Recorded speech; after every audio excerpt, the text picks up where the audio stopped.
everyone, and welcome back to Poddin My Noggin. Today, we have a special guest, RG Enzon. RG, welcome to the show. Thanks for coming on. Thank you. Thank you very much. Love being here.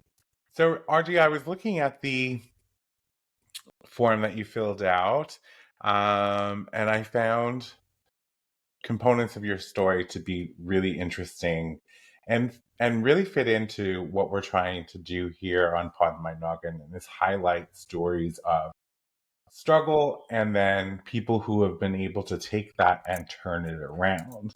And I think for you, your struggle started earlier, and we're going to get into that.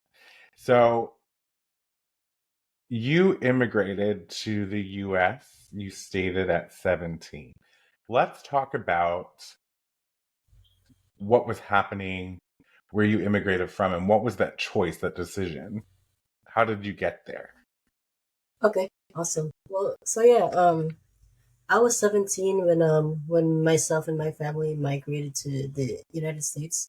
Um, as far as the choice, it wasn't really much of a choice. I was, a minor, and I think it was more of a decision that my parents made because they wanted to have a better future for me and my sibling. Because I migrated from the Philippines, and Okay. as you know, it's basically a third world country. So really, like you can have multiple degrees and all that stuff, but if you don't have the kind of connections, or like if you're not a millionaire or whatever, it's gonna be harder for you to build off from that. So the in the because like my dad has like multiple degrees, same thing with my mom, but like they weren't exactly getting like a high profit income from like their 9 to 5 job. And it even came to the point that like my mom, she built up kind of like a side business on top of her job just Okay. to kind of like supplement like the living circumstances and all that stuff. Like it wasn't really like like like poverty kind of deal, but also you can just tell the difference between if you're in the USA compared to like if you are in the Philippines. So, yeah, so I have had the privilege of not just working, but knowing many Filipino human beings throughout my lifetime. And um, I have heard stories, about living over there. Um, Not necessarily a terrible environment, but not necessarily an environment where you can thrive per se. Right. And one of the things that I often struggled so much with these wonderful people that I would meet is that, they had families back in the Philippines and they were here working, sending so much of their money that they made because the value over there was Way different. significant, Yeah. right? Significantly different. Like a $10 an hour over there would be. Now, I do know also that recently, over the last few years and such, the value of the dollar has gone up in the Philippines, right? Yeah. But yeah, so you're 17, so you were in school. Yes. I was already in college back then. Because before I even hit college, I skipped like I think 2 grades. Was like if you compare the like the American education system compared to like Philippines, um I don't know if this is the same in Canada, but do you guys have a middle school in Canada? Like you Well, it would have depends on what you mean by preschool, middle grade school. school. It would be like grades 7 and 8. Yes, so we do, yes. Okay, so in the Philippines, you don't have that. They basically just introduced that a couple of years ago, but for the longest time when I was there studying, you don't have that. So technically speaking, like I skipped like 4 grades in total instead of 2 because of that middle school difference. You don't have that, and then you would just go from grade school, grade 6, and then you go from grade 7 to 10. That would be your high school. No, no middle school stuff. Okay. Yes. So the normal average to graduate in the Philippines or would be like what, 15, 16 years old? Yeah, pretty much. If you are in high school, maybe like 17. Sometimes Okay. like because they do make you repeat. Obviously, just like any other's educational system, they do make you repeat if you're kind of like lacking in like some areas and all that stuff. Um, but yeah, so for me, skip 2 grades, but because of that system, um, I skip another 2 grades, I guess. Um, and then when I got to the U.S., I was incoming third year in college at 17, and then that was like a different struggle on its own because I was looking for like community colleges or like universities who would basically take in my transcripts and all that stuff. But because I'm I'm young and like the American system's education is basically what they wanted me to do was like, oh, you're too young, you're going back to first year. And I was like, there's no way. Because like I skipped 2 grades, so maybe I'm doing well in school. I'm not being arrogant about it or anything. But also it's like, why would I want to waste time doing that? So you skip 2 grades in the Philippines. You're technically third year college by the time you come to the US, and they Well, I don't want already to. am. Yeah, because I'm already in college in the Philippines. Yeah, so, but they didn't want to put you Acknowledge sort you. of in a similar place Correct. over here in Yeah. community or university. Yes. Oh, Yeah. So I was that's like, kind of there's like, no way. I mean, that speaks to a larger issue, I think, that I have with so many of our immigration laws because we share that, like, our immigration in Canada is different than it is in the US, but there are some sort of things that are shared, That philosophies, if you will. And so I struggle with that. So back to before leaving the Philippines, I'm assuming this was a conversation in the family or something that was talked about for a period of time. You booked flights and came across to the US. I'm always so interested in this story because did you know people here? No. We actually don't have any family in the United States. We only knew family friends, but not exactly like relatives and like the sense of like blood. So your parents had to figure out like a where they were going in the US. Yeah, like I think they knew what they have plans about for like a couple of months, but not definitely not like a long-term plan. All they knew was that they wanted us to have a better way to live. And so in for immigration, it's easier for a parent to bring their kids if they're still minors. If once you cross that 18, like once you reach 18 years old, you would basically have to wait years and years and years compared to like if you have a minor child. So I think that was kind of like the biggest reason why they pushed for the immigration to happen. That's why because I was a couple months away from hitting 18 years old. Wow.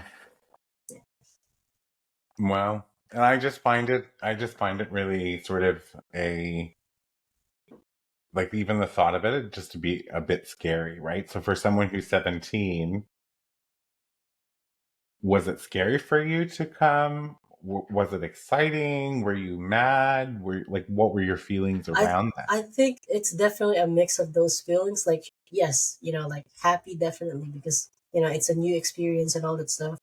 Sad because you get to leave your friends, and then you get anxiety because you don't know anybody here. And Yeah. I mean, like like realistically speaking, if you hear like if when you hear me talk, like my accent's still there. But just imagine me when I first got in the U.S. Like my accent is just like you know what I mean. Like Of because course. like you know a lot of like Filipino friends and all this stuff, and like the accent is like super hard. So that was my accent. So like just talk, like try to talk to anybody just gave me like so much anxiety and all that stuff. And I can then only yeah. imagine. How many years ago now are we looking at when this happened?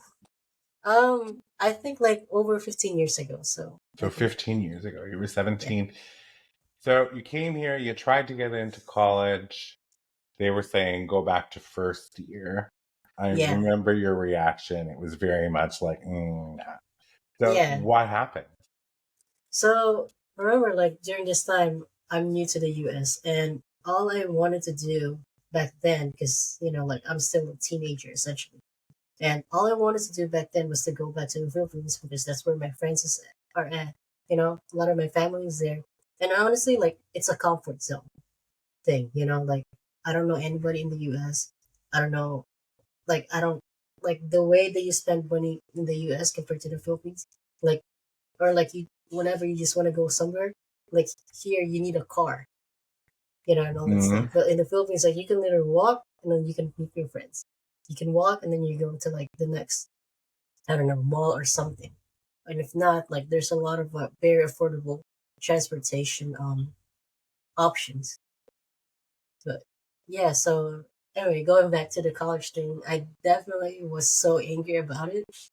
And then I remember I wanted to convince my dad and my mom so bad that like, hey, look, I'm not, I'm not redoing 2 years of college, um, just because the education system here is saying I need to. And then Mm-hmm. it had been like a couple of months and all that stuff. And then I guess I finally won, quote unquote. And then they let me eventually go back to the Philippines. Luckily, like the school that I was in the Philippines, um, we have a trimester. It's not like I don't know how it works here. I don't know if it's like just 2 semesters or like four or whatever. There's two official semesters, then Okay, there are intersessions. got you. So like kind of like summer and all that stuff. Yeah. Okay, so it is the same there, but I did IT back in college, and then the school that I was in, they're only focusing on IT, like computer stuff and engineering. And the way it worked was like we had three semesters. So it's a trimester school, and then you also have I want to say like a 2 or 3 week summer school if you want to do that. So I Okay. guess it kind of worked out because like if like the school was gonna be like 6 months at a time, or like 4 to 6 months, it wouldn't have worked out with like the immigration laws. But because it's a trimester, I think that was like a big deciding factor for my parents to agree to like let me go there. So essentially, what I was doing is that I'm enrolled in college in the Philippines, third year finally. I didn't have to repeat, and then I would go back to the U.S.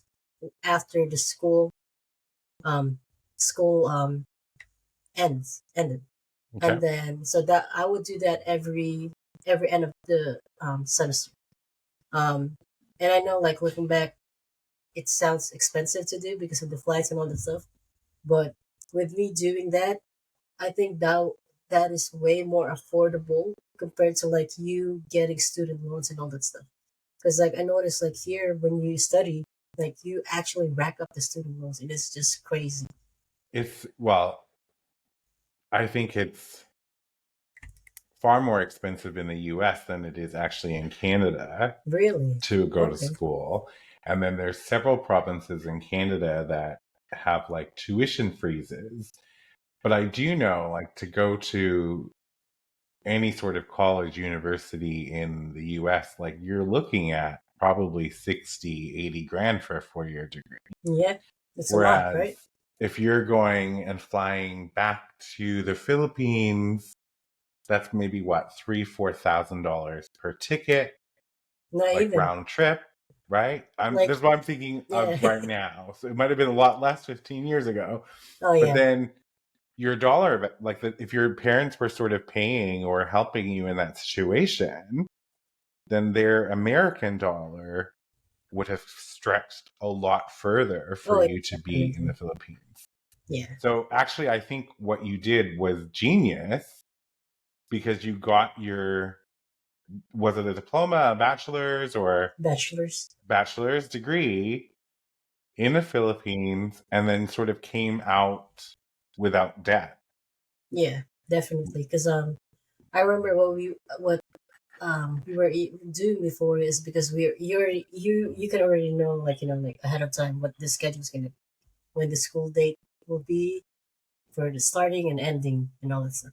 So what we would do before is that we would book it like probably like a year ahead, so it's still way cheaper. So I think like a round trip would like cost, I don't know, like $600. So that's not, like that is a steal compared to like you racking up student loans and all that stuff. Yeah, so an extremely big steal because like Yeah, $600. Wow, yeah. yeah, and And so then I'm assuming when your parents came, they had jobs lined up or it didn't take them too long to find jobs.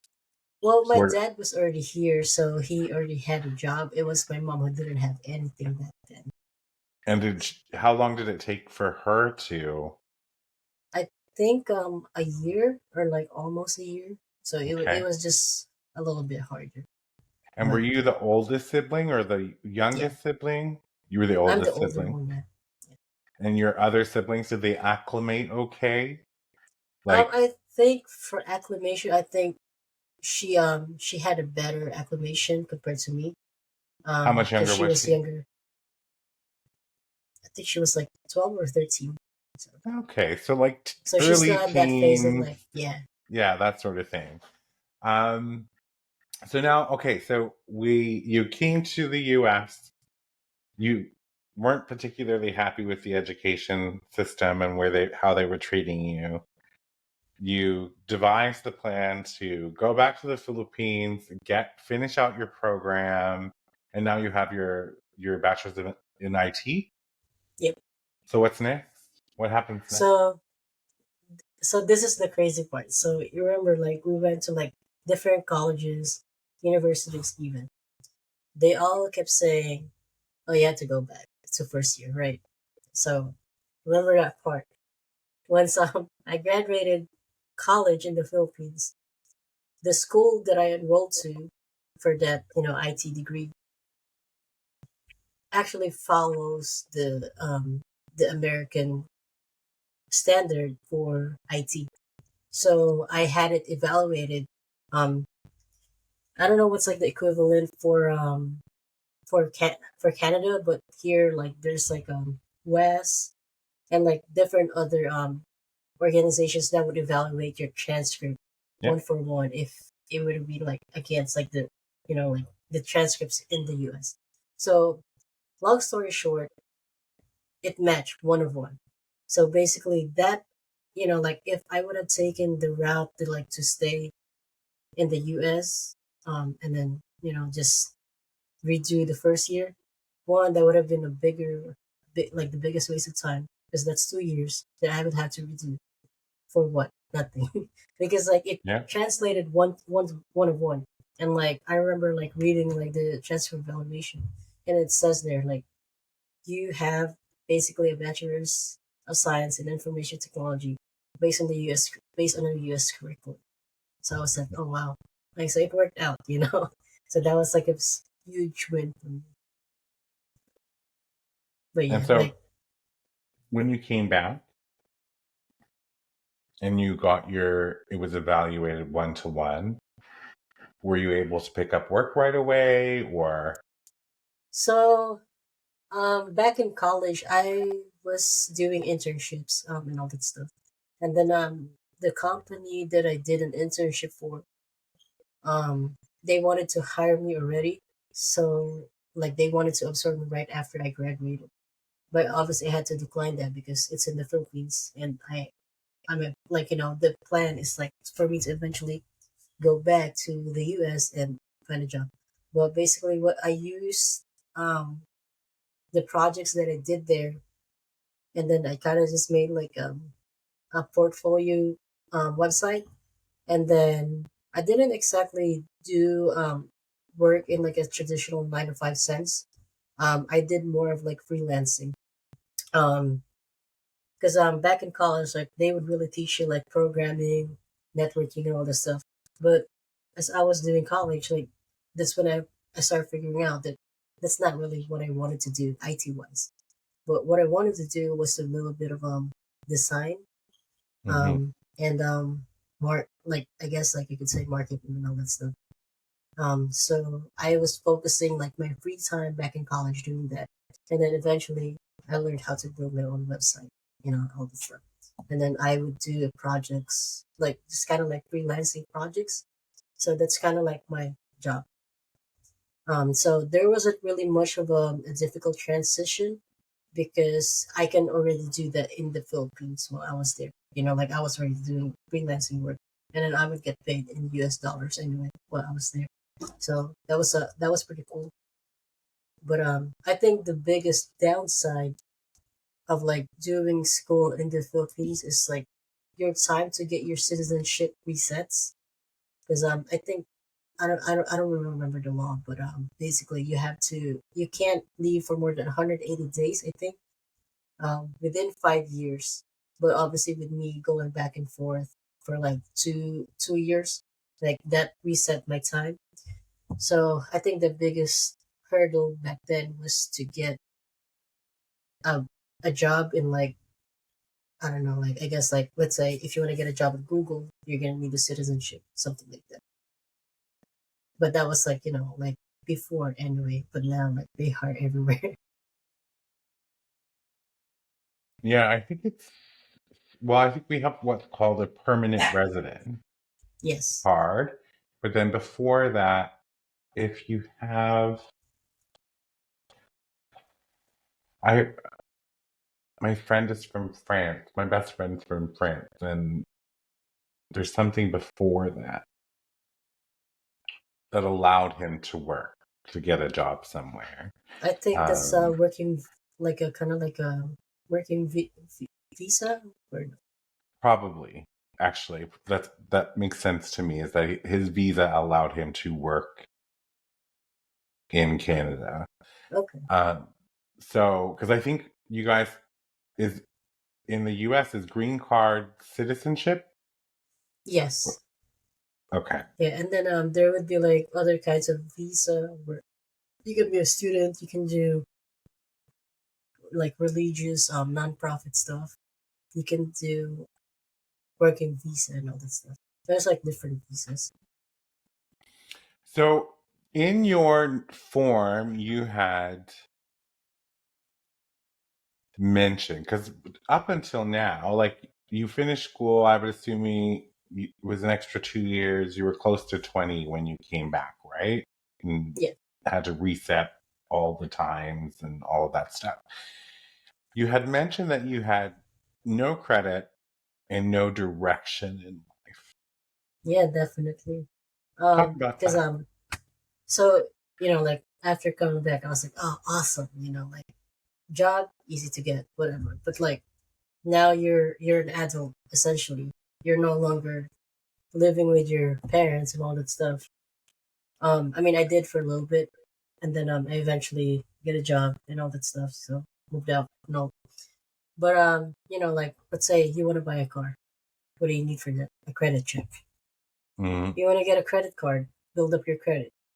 They will give you like a bigger credit limit, and even like there's even like secure credit cards where like you would put in the money and then that will be your credit limit. Something like that. So like let's say you're born in the US, right? Let's say you have a really crappy credit, like you're just bad at managing money, or like something happened where it led you to that kind of like worst case scenario. So at that time, you would at least even have a bad credit, you know. But mm. like if you're an immigrant, you don't have any family who helped you build up your credit when you were still younger and all that stuff. Guess what? You have zero credit. So you had to build up everything from scratch. So like at that point I felt kind of lost because I was like, damn, like sure, like okay, you have a degree, you have some skills, but you're not really all that. Like you're fresh from college, so like how are you supposed to, I guess, like transition to like adulthood, especially now that you are going to be living in a completely different country that you're not used to, like 20 years your whole life essentially. Yeah. So like that was tough. And then I think that's kind of like where I discovered the military. So what I did was I joined the Navy. Um, then I didn't really know what I wanted to do. Like I only knew that like my passion was in computer, like technology, like nerd stuff. So I wanted to do IT in the military. So I joined the Navy, but my dad kind of like talked me into joining because he said, "Oh, this is gonna help you get your citizenship faster." Because remember, like my time reset because I kept going to the Philippines. But in the military, usually you would get your citizenship as soon as you graduate boot camp. As soon as you, Graduate boot camp. okay. Are you familiar with military? Well, because yes, but I think what's interesting is I did not realize that as an immigrant without citizenship that you could join Yes. the So armed forces.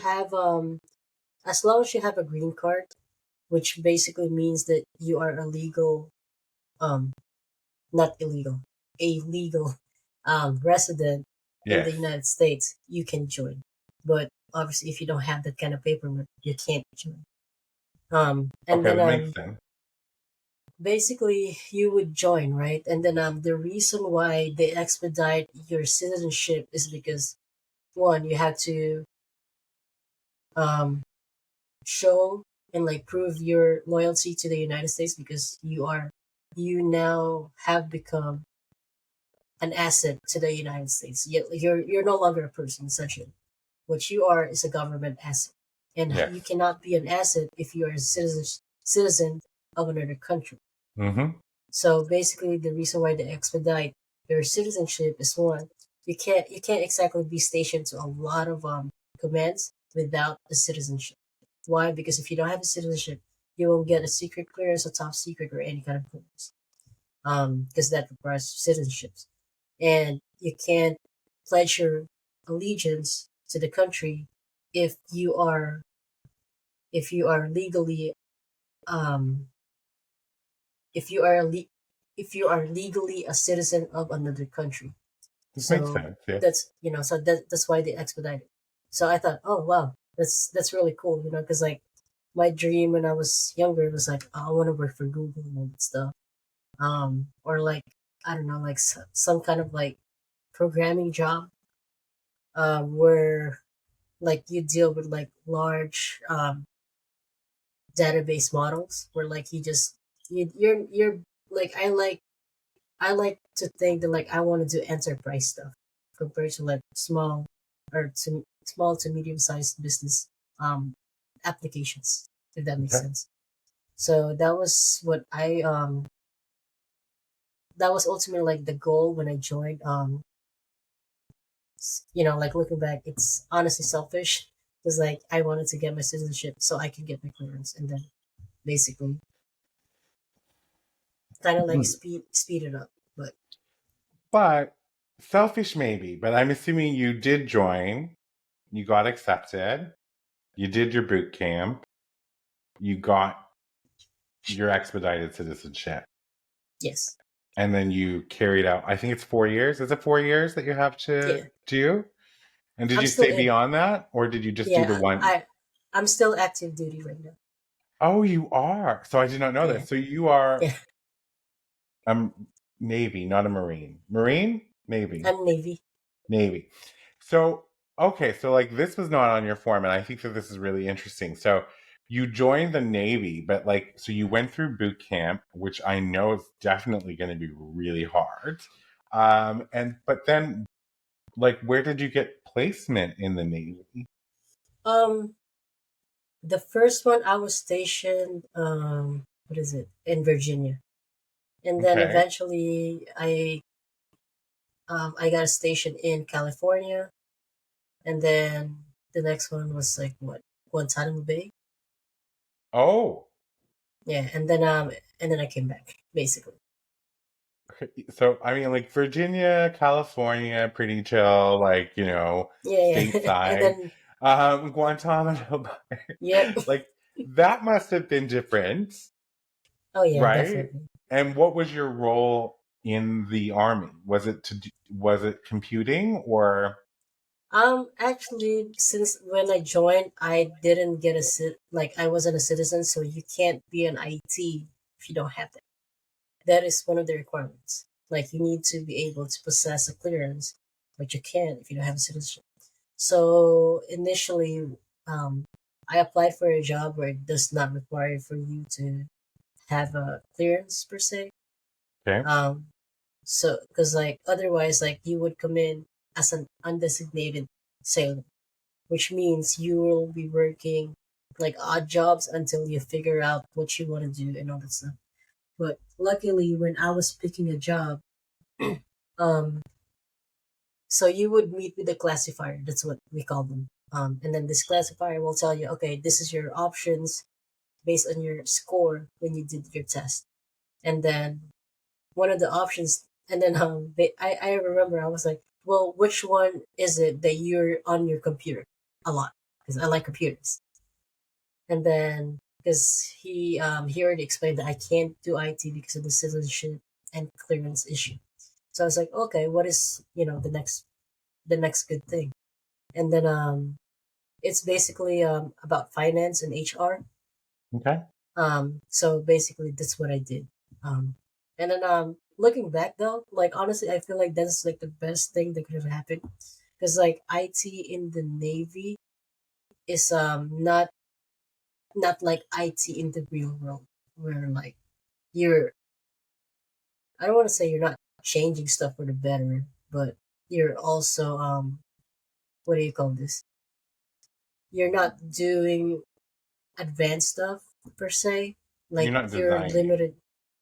No, definitely not. And Like like you're it's more like on the a lot of like defensive side, right? And like, it's more of like tech support. oh, okay. So I was like, I don't want to do that, like so luckily, when I joined I didn't have that option, otherwise that would have been what I've been doing. So yeah. And then like I stayed in the Navy. I'm in like what, over 10 years now. So I'm basically halfway there. 10 more years I get to retire and all that stuff. So super cool. And then but again, like my passion was never being in the Navy, was never finance or HR. Do I like money? Yeah, absolutely. Who doesn't? But at the same time, that's not my passion. Like I like IT, like designing. I like marketing and all that stuff. So eventually, what I did was like I saved up like Navy paycheck since like since I was like a junior sailor. Um, and then what I would do is like I would hire my college classmates back in the Philippines to build up like softwares for me. Okay, So that's smart. so basically, like they call it outsourcing now, right? Yes. I didn't know what I there was no term for it before. I was just a happy young me who was like, I just wanted to hang out with my college friends. Even though like they're in the Philippines and I'm in the US, I wanted to hang out with them, play with them, like play computer games with them, but also like do something fun. So I would like hire them to do like, small modules of like softwares, and then eventually I would get a package, and then once it's packaged, I would sell it to businesses in the US. So that's what I did, and then yeah, like those softwares, they're still working until now. And then we basically use that to build off one like kind of like a software slash marketing, kind of business, like side hustle. But also it allowed me to help my wife um build up her own business. So hers is a dog boarding business. That was what I mentioned in the former thing. I don't know if I did, but basically we started this business that she has back in May of 2022, and then first year didn't really make a lot of money, honestly. Like I think we only made like 30K, and then but in 2023 we scaled that from basically zero since the start of the year, and then by the end of the year we hit six figures with the business. And then And so dog yeah, boarding as in like kennels. So like people can um, go away and they can leave their dog with your wife yes, but to without cages. without cages. So okay, so free Yeah, roaming, that yep, sort of thing. Okay, I like that. yep. So And a then humane sort of dog kennel boarding, or not exactly, kennel boarding sort of yeah. place. And then Like, our business is actually what led us to buy our home. Um, because back then we were living in an apartment essentially when we started, and then it's funny because the apartment didn't exactly allow pets or like any type of animals, but literally everybody who lives there like has an animal or two. mm, So that's kind of like how we got started with the dog boarding. But I and then I like marketing, so like naturally I also like sales. yes. So I was like doing kind of like some kind of like the math, double quote, and I was like, well, this is a numbers game, like one, like eventually when you charge more, you would get um you would obviously get better sales, but also like if you have the capacity to take more without really overwhelming yourself, um, then you would get more money in a day compared to like limiting yourself to like a number of people. But that was kind of like also another kind of like a trigger point for us. I told my wife, I was like, hey, let's buy a house, and then this is like when the markets was like like the bidding wars for like buying a home was starting to go down, but also the interest rates were starting to go up. Mm-hmm. It's like, like now the market's like insane interest rates essentially. So she was like, are you insane? Like are you insane? Like nobody want to buy a house now because like interest rates are going up. I was like, no, no, no, let's just do it. It's gonna work, and she's like also really good with numbers. So she was also thinking about numbers and all this stuff because I think she did finance for business in college. Okay. So I was like, like kind of like like look, I have the skills. I'm doing this for other businesses. Like I literally built softwares to help businesses, so I know I can help grow this business. And then luckily, like she has faith in me, and she followed through. And then yes, that's basically like how we reach six figures in for that business. And then naturally, like you can't really purchase like I guess like a house that's a little bit more on the expensive side if you don't have the credit. So we like we basically just work together to like build up our credit and all that stuff. And then yeah, it allowed us to get us a home instead of us renting and all that stuff. It's So amazing though. And I think that you're really spot on because I think when you're a business owner, there's a sweet spot, yeah, right? When it comes to like balance of how much to charge, how much to take on while not sacrificing too much of oneself to make it really work and a beneficial like sort of endeavor. So you own a home, yeah, you're an active duty naval officer. I Did I don't say know. that I'm right? I'm enlisted, so officers like different. But yeah, I'm Okay, on so the you're what enlisted side. now? I'll I'm try to get enlisted. you listed, I'm enlisted. enlisted. Yeah, but yeah, Okay. basically you can just call me a sailor. Everybody's a Okay. sailor. But you have the uniform? Yep. Okay. That is that's really cool. So I mean, so it's interesting how you went in for, to expedite your citizenship, but it really turned into sort of a lifelong career where you can see yourself retiring, Oh, definitely. Yeah. right? And then because you have that, you were able to hire your friend back in the Philippines to like help you build softwares. And then in addition to that, you were able to help your wife really scale her business in that Mm. process and then also buy yourself a home, Yeah. right? So, I think that that's really cool how And I enjoy those types of stories when it comes to people who life doesn't quite end up how we plan it, but oftentimes life ends up better, Yeah. right? It might not be how we envisioned, but it most likely is better, and things work out. So your company that you own is Ends On Media. Yeah. And anybody who's interested in taking a look at that can go to Enzon, so ENZON media.com. And so you turn our websites into marketing machines. And Essentially, yeah. so, you know, this is interesting. I'm still starting out, and like perhaps, we'll do business together one day down the road. Awesome. But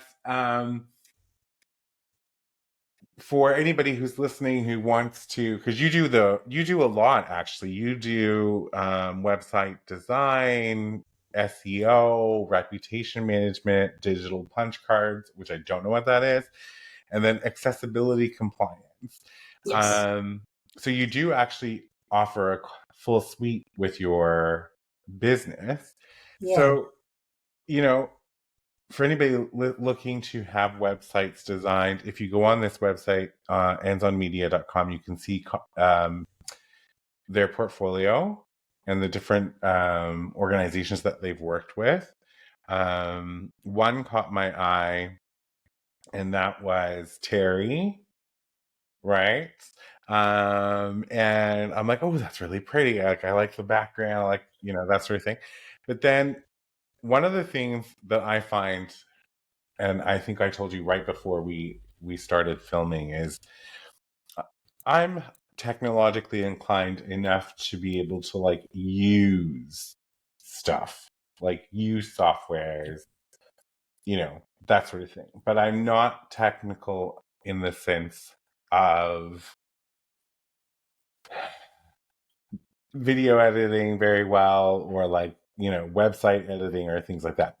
And so SEO I find to be an absolutely fascinating realm of Absolutely. I love SEO. it's interesting. And I'll tell you this quick story, and I had someone reach out to me not too long ago, like just randomly, and say, saw your website, thought it was great, loved the videos. Not the website, sorry, YouTube. It was the YouTube that he Okay. saw. And but he was like, you're not getting as many views as you could be. And I'm like, oh. And he had just sort of said, your keywords in your website are not good, your descriptions aren't good. Like, if you change them and make sure your titles and things are keyword rich, then Yep. you'll get better views. And so I was like, oh, thanks for the heads up, all of those things. So I went and I actually like did some Googling. Then I went back and I like created better titles. And then like overnight I was going from like 7, 8 views per video on a short to like 400 plus. And I was like, oh. So I'm like, Yeah, the SEO works it for does. anybody that wants assistance with it. Ends On Media can help you with that. And then one of the messaging, what your messaging was to me was really great as well. So what you wrote here is to get out there and do it.